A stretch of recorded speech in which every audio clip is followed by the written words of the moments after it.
Hello YouTube flamers.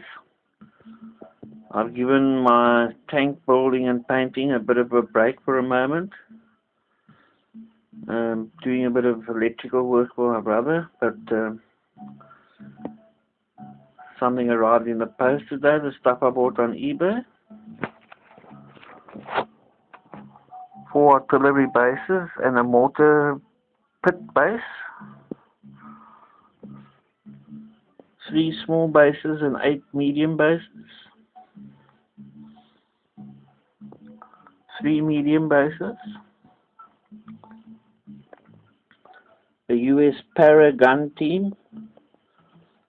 A US Para observer team. A US Para command team. And a US mortar section platoon. Although the figures on this are very badly selected, because no matter how I sort them out, I end up on the one team with 2 of the same figure on the same team. So I'm not sure if I'm doing something stupid or...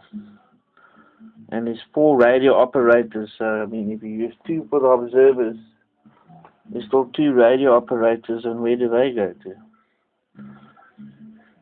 So just another lot of figures to paint to add to my ever-increasing list of figures to paint. Just never seem to get anywhere. The list just seems to get bigger and longer and longer and longer. We have the majority of a British company at the back there. All I've done from them is a command, company command, platoon commands, Piets and 2-inch mortar teams, and the rest they all base coated in English uniform, and a few odds and ends, few hands and faces done here and there, but otherwise not much else. And then the rest of it are Germans, which are going to form our Panzer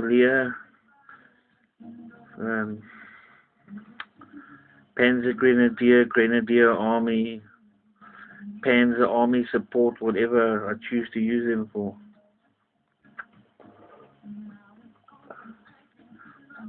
Sort of sorted them out that they can fulfill either of those roles. They can either just be a Grenadier company or a Panzer Grenadier company, or they can be support scouts and pioneers for a Panzer company to go with my tanks. So they multi-purpose Germans. From them I've done a couple of teams already, but still the majority of them are still here. And very soon, in the next few days, I would imagine I'm going to be getting the heavy weapons sections from Plastic Soldier Company for the Germans, with all the 80mm, 120mm mortars, MG42s, Panzerfaust, Panzer Schrecks. So I think that's another 60 figures that's going to add to this list. So I have to seriously get my brain in gear and suffer through painting some of these infantry and get them done. So they just lie around here and they're just gathering dust all the time. Every time I want to paint 1 or 2, I have to go through a whole exercise of first getting all the dust off them. Anyway, that's basically that.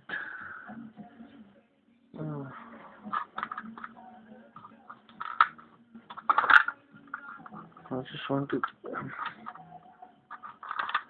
These bases are advertised as Flames of War bases, but look, I mean, that doesn't really seem to be such a good fit to me. I had some more minis here to try this out, but they seem to have taken a walk.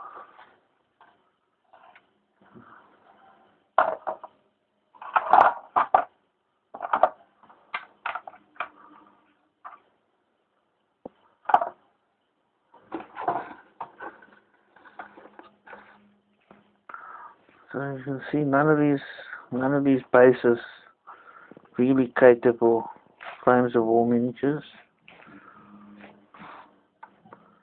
I mean, this batch of 3 at least are the right size and the right shape.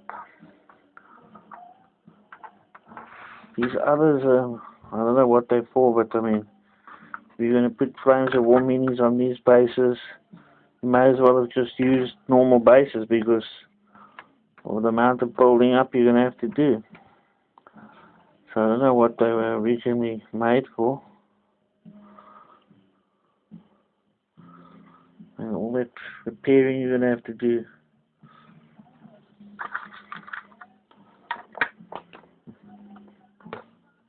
I really don't think they were made for Flames of War.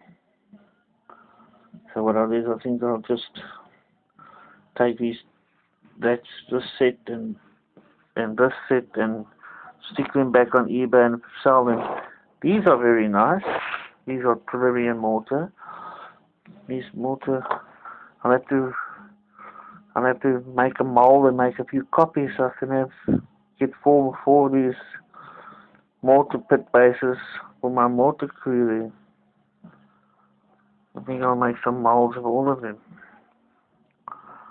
and make some copies, so one day when I eventually get some artillery, I'll have the bases for them. Anyway, my Panzer IVs are base coated, and I've just put that aside for.